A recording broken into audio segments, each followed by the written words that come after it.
له کورنیو سرچینو څخه د انرژۍ تولید برخه کې د پانګونو زیاتوالي په موخه د واکپال حکومت هڅه. د برېښنا شرکت وايي له اوبیزو لمریزو بادي ډبرو سکرو او غازو سرچینو څخه د برېښنا تولید کې د پانګونې لپاره مشخصې طرحې جوړې کړي دي او هڅه کوي تر ډیره په دې برخه کې پانګونه راجلب کړي. مختلفې منابع دي چې د هغه د ډلې څخه موږ ویلی سو بادي برېښنا ده، لمریزه برېښنا ده، د اوبو څخه دی، همداراز د غازو برېښنا ده او همداراز د سکرو ده چې کولی سو د سکرو څخه په استفادې موږ د برېښنا د تولید په برخه کې سرمایه ګزاري وکړو.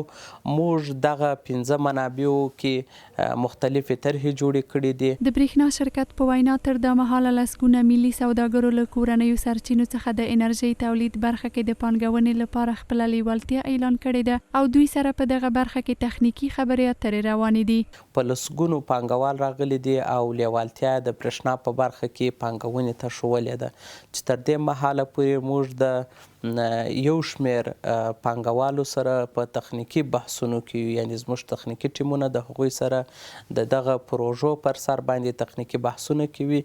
یو شمیر کارپوهان هم وايي افغانستان له کورنیو سرچینو څخه د انرژۍ تولید برخه کې ښه ظرفیت لري او که په دې برخه کې ډیره پانګونه وشي د هیواد صنعت به د پام وړ وده ولري.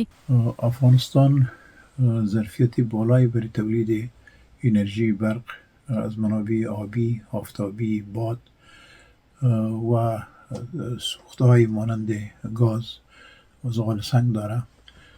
در مجموع در حدود 300,000 مگاوات برق ما میتونیم تولید بکنیم که ما در حال حاضر